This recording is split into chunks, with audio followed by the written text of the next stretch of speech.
Well, I've done many strange tours in my life, I must say, performing in different venues.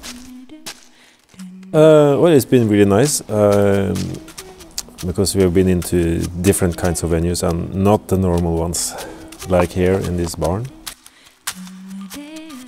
Sometimes we get sort of half the audience coming from the village, but usually, recently, it's been more people from outside of the village, which makes it important with what happens with the marketing.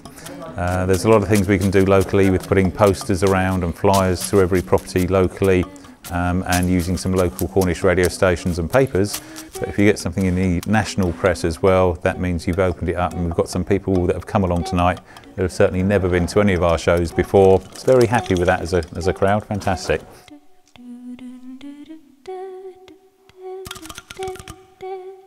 First we went a little trip where I did some workshops, and I met the arrangers.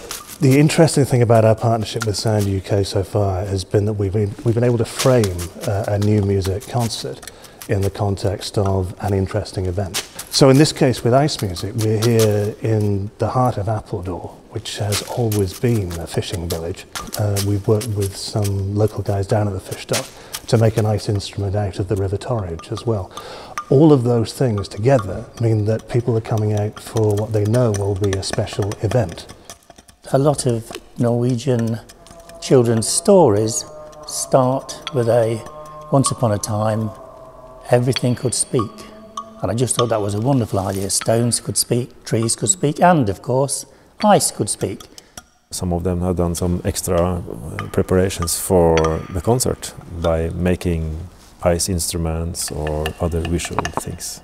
And to see the youngsters of all ages there tonight being able to enjoy it, that's again tremendously satisfying. I thought it was absolutely brilliant, and how amazing you got to Appledore. Brilliant, especially when the ice comes from my country.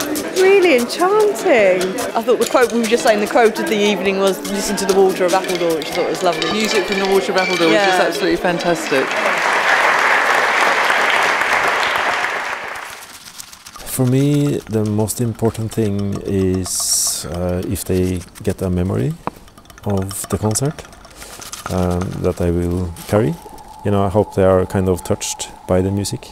When you work like this, maybe it goes slightly deeper than if you play on ordinary instruments, and also the fact that some of the concerts have been kind of outdoor, in cold environment, like now. So this is the first event really we've done of its type, I think, on this scheme. Certainly through our festival strand we're familiar with contemporary music, but through the rural touring scheme it's not particularly an area we've necessarily broached too much. This project gave us a really exciting and accessible opportunity to try to develop that strand of music within our rural touring work, so we're very excited that it's happening. It was fantastic. I really enjoyed it.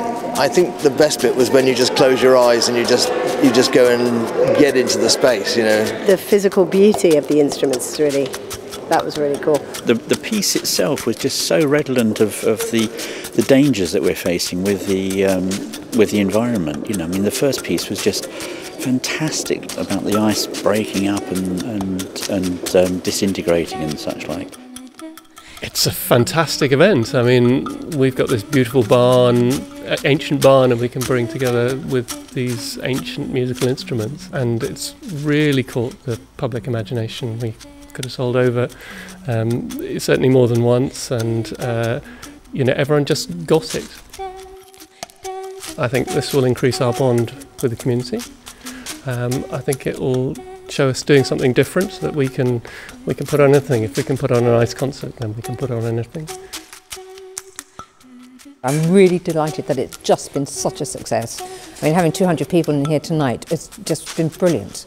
And to have a good mixture of ages and sexes is exactly what we want. And the majority of people did come by foot, so it ticks all the boxes for me.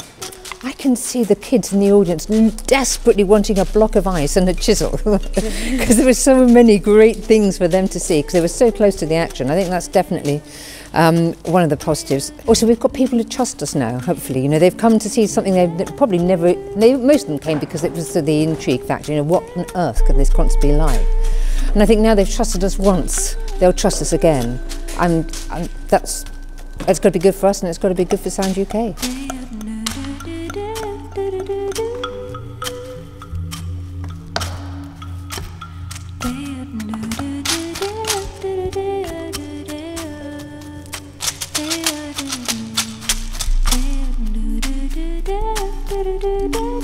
Do